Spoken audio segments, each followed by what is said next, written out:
Muy buenas, ¿qué tal? Ya está aquí la Vuelta a España. Hoy toca hablar del recorrido de esta primera semana antes del día de descanso de la primera a la novena etapa, que va a empezar desde Portugal, luego ya entraremos en territorio español, un recorrido muy exigente en esta primera semana, ya con una crono, varias etapas de montaña, sprints, etapas de media montaña con finales exigentes, como siempre se ha caracterizado la Vuelta, un recorrido más duro, me atrevería a decir, que el del Tour en estos primeros días y que evidentemente va a marcar ya diferencias importantes en la carrera, que va a dejar muy definida esa clasificación general y claramente va a señalar a los candidatos que puedan pelear por el maillot rojo hasta el final, y aquellos que no han llegado con la mejor versión se quedarán un poquito rezagados y les dejará ya muy complicado el hacer una buena Vuelta a España pensando en sus aspiraciones al maillot rojo y a la clasificación general. Esta Vuelta a España, esta edición, que va a empezar desde Lisboa con una crono individual de 12 kilómetros entre Lisboa y Oeiras.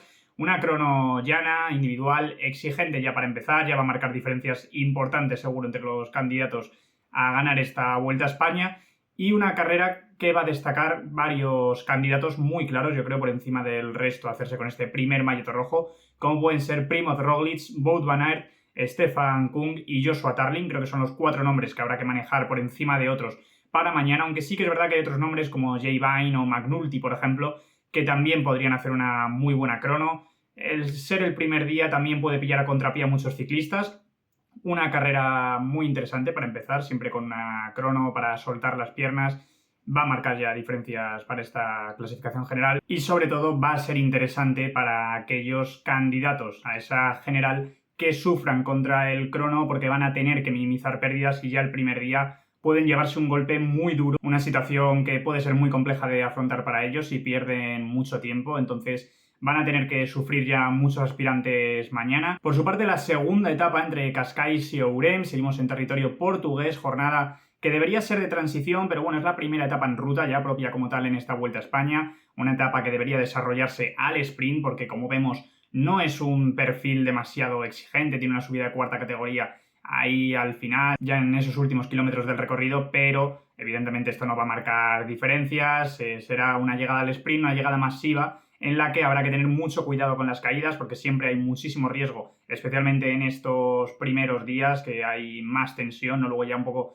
se va relajando la cosa en el pelotón y todos se van asentando y sabiendo cuál es su posición. Pero bueno, será un día interesante con muchísima tensión en esos últimos kilómetros, especialmente de la etapa, para salvar los muebles y a rezar para que no haya ninguna caída que nos deje fuera a grandes candidatos y aspirantes en esta Vuelta a España. El tercer día entre Lousa y Castelo Branco, una jornada que, bueno, tiene un poquito más de dureza acumulada, pero sigue siendo, yo creo, idónea para los sprinters. No creo que haya tampoco aquí ninguna diferencia. Las fugas todavía no creo que vayan a tener tampoco esas opciones. Tendrán que resignarse a esperar de momento hasta la cuarta jornada. Y bueno, sí que es verdad que tiene una subida de segunda categoría, ya estaremos viendo lucha por ver quién es el que lidera momentáneamente esa clasificación de la montaña, pero lo que es evidente es que hasta este punto tenemos una vuelta ya de momento tranquila, y la cuarta etapa ya aquí empieza lo fuerte. Primera etapa de montaña de esta Vuelta a España, jornada 4 con final en el Pico Villuercas. Empieza con mucha exigencia ya el recorrido, con ese puerto de Cabezabellosa, luego el Piornal, 2 puertos duros de primeras para, evidentemente, que se forme una fuga con muy buenos escaladores, que va a ser una etapa en la que van a tener muchas opciones de llegar, aunque también habrá que ver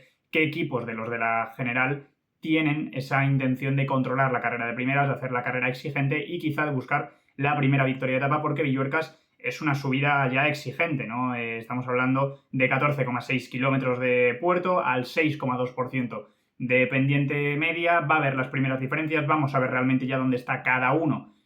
para arriba en esta vuelta, en esta tercera grande de la temporada. Va a ser muy interesante porque seguramente ya algunos de los candidatos que todos esperamos que estén ahí delante y que puedan dar guerra ya perderán tiempo y quizá empecemos a descartar a algunos nombres importantes, como suele pasar siempre en todas las grandes vueltas, y a partir de ahí nueva jornada que debería ser de transición. Sí que es verdad que es un terreno muy quebrado, sobre todo esa primera mitad de la etapa, que alguna fuga puede intentarlo y quizá después de una etapa de montaña puedan tener algunas opciones si el pelotón está un poquito cansado, pero realmente al ser la quinta etapa todavía las fuerzas van a estar por todo lo alto y seguramente deberíamos llegar nuevamente al sprint. Deberían aprovechar estas oportunidades porque la vuelta tampoco es que brinde por lo general demasiadas opciones para que haya sprints masivos. La sexta jornada vuelve a ser muy exigente, otra vez bastantes metros de desnivel, con un puerto de primera categoría, 3 de tercera, acabando en Junquera, y que, bueno, va a ser un final nuevamente para ciclistas que tengan ese cambio de ritmo, que tengan esa explosividad, que aguanten bien este terreno, esta media montaña.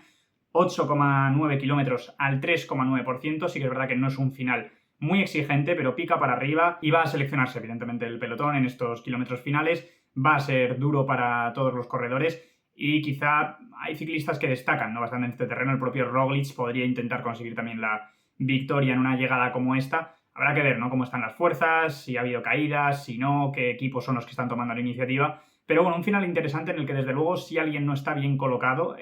puede llegar a cortarse un poco del grupo, pueden perder algunos segundos que siempre son fundamentales en la carrera. La séptima etapa, estamos hablando ya de Archidona a Córdoba, una etapa que podría llegar al sprint de manera masiva, también la fuga creo que puede tener sus opciones, aunque no tantas porque solo hay realmente un ascenso, que es ese alto del 14%, estamos hablando de 7,4 kilómetros al 5,6 de pendiente media. No es demasiado exigente, sí que es verdad que de estos 7,4 kilómetros del 5 al 6 es bastante duro, estamos hablando de medias del 11,6%. Ahí evidentemente cualquier ciclista de la clasificación general puede intentar moverse pensando en ya no solo sacar tiempo, que lo veo realmente complicado en un recorrido como este y quedando todavía tantos kilómetros hasta la línea de meta, pero sí que habiendo bonificaciones en la cima, evidentemente quizá la fuga hoy pueda tener pocas opciones, que sea algún equipo de los de la general los que trate de controlar y en ese ascenso pues que alguno se mueva en esas rampas tan duras, en ese kilómetro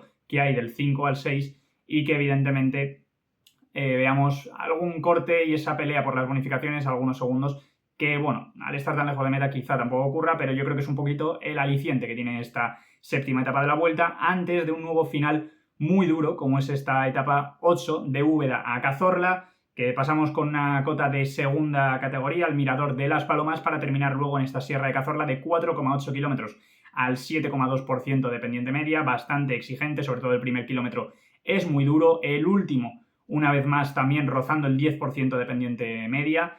una etapa también exigente que va a marcar diferencias seguramente en la clasificación general, algunos segundos. No creo que se vayan a hacer grandes diferencias, tampoco ni muchísimo menos en esta etapa, pero es el típico final que tiene la Vuelta y en el que siempre hay que estar muy atento, en el que hay tensión y en el que probablemente veamos algún ataque. Tampoco creo que sea una etapa idónea para la fuga, aunque sí que es verdad que es un terreno ya bastante complicado, más de controlar, sobre todo porque tiene ese previo paso por el Mirador de las Palomas que lógicamente, pues si no hay ningún equipo demasiado interesado en meter ese ritmo, va a complicar un poco más las opciones del pelotón y va a favorecer a una posible fuga. Y la novena etapa, que aquí evidentemente la escapada va a tener muchísimas más opciones, pero es una etapa impresionante ya de alta montaña, entre Motril y Ganada, 3 puertos de primera categoría, estamos hablando del Purche, y luego ese doble paso por Azallanas, con además esa bonificación en la última ascensión. 3 puertos durísimos, el Purche son 8,9 kilómetros al 7,7%, Azallanas 7,1 al 9,6, es durísimo. Y evidentemente aquí ya, por lo que hemos visto, por lo que llevamos de carrera, va a haber diferencias ya importantes, algunos ciclistas que tengan más tiempo perdido del que les hubiese gustado. Y este es un día en el que tienen que haber ataques sí o sí. Es un día en el que tiene que romperse la carrera, que tenemos que ver si todavía no habíamos llegado a comprobarlo demasiado, que quizá la máxima opción que tenemos de comprobarlo hasta este momento es en Villuercas. Y bueno, tampoco es una etapa excesivamente dura, ¿no?, previo a esa última ascensión. Aquí sí o sí, con los puertos previos que hay, vamos a ver esa dureza, esa selección en el grupo de los favoritos, y si hasta ahora no habíamos comprobado dónde estaba cada uno, aquí yo creo que se tiene que comprobar 100%. Encima, hacia abajo acaba la etapa, entonces esto va a hacer que el que llegue justito arriba, en la cima de Azallanas, lo va a pagar caro y seguramente se pueda dejar aún más tiempo, pero que también exista la opción de que alguno de los ciclistas que se haya quedado saque a relucir su capacidad bajadora y que recupere tiempo o que saque aún más distancia, ¿no?, evidentemente a los ciclistas que estaban con él o que ya les sacaba algunos segundos. Por ejemplo, Carlos Rodríguez podría ser un corredor